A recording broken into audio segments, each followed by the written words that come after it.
À tous et à tous les amis, aujourd'hui nous nous plongeons dans l'ambiance sombre que nous avait donnée Halloween.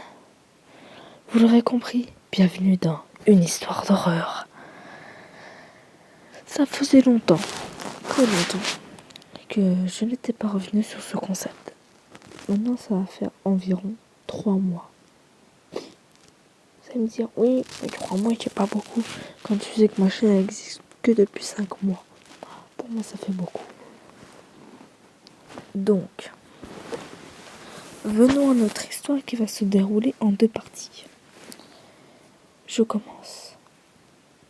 Il était une fois, il y a 300 ans, un fermier voulait tout simplement récolter des patates. Donc il laboura son champ et metta les patates. Ok, cultivé, tout ça. Il en prenait 20 pour le mois et les autres, il les vendait. Et un jour, un marchand du coin vena et lui donna des carottes. Donc il planta des carottes, tac, tac, tac. Et il prenait 20 patates par mois et 20 carottes par mois. Et le reste, il le vendait. Et un jour, 3 marchands lui vendent des portions de steak. Il garde tout.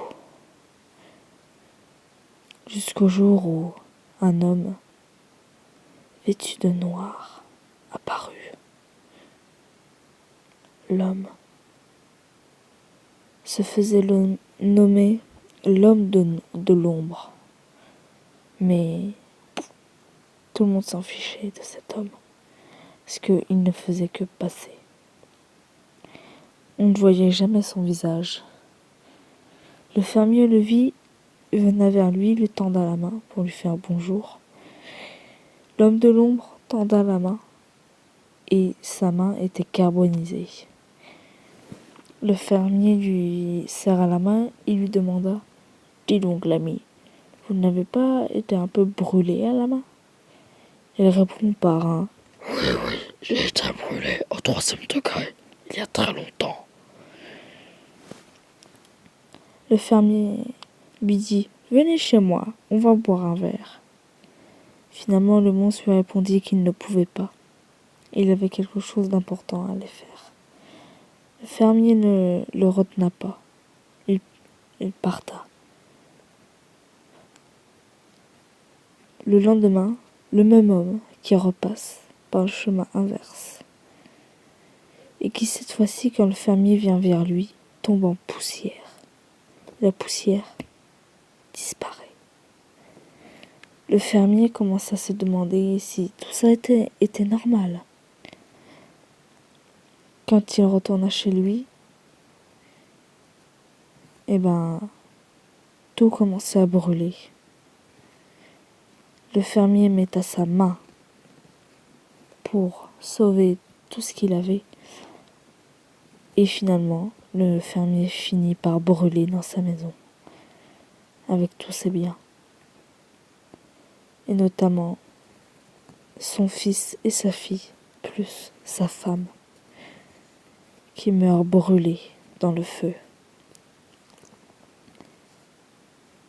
3 ans plus tard, le champ se fit toujours exploiter par le même homme, donc par la même famille. Un jour, un fermier du coin était venu le voir. Elle lui demanda « C'est pas vous qui étiez mort dans la maison brûlée ?» Et le fermier releva la tête et là, il était sous une capuche, vêtu de noir. Et quand il dit « Non, tout va bien », il s'avère que le fermier était devenu l'homme de l'ombre. Et que l'homme de l'ombre, finalement, était mort, carbonisé, dans sa maison, dans la même maison. Et il avait fait le même chant. Tout ça pour l'argent. J'espère que cette petite histoire vous aura plu. Ce n'est que la partie 1, la partie 2 se déroulera un peu plus dans le futur, on va dire. Et dans le futur, nous allons suivre simplement le fermier qui est toujours dans le futur et qui a 2 doigts de mourir. C'est toujours la même maison que nous verrons. Mais cette fois-ci, ce sera un vendeur d'armes futuriste. Et aussi de quelques camelotes comme des jouets et tout ça. Et vous allez suivre son histoire tragique. Allez, au revoir.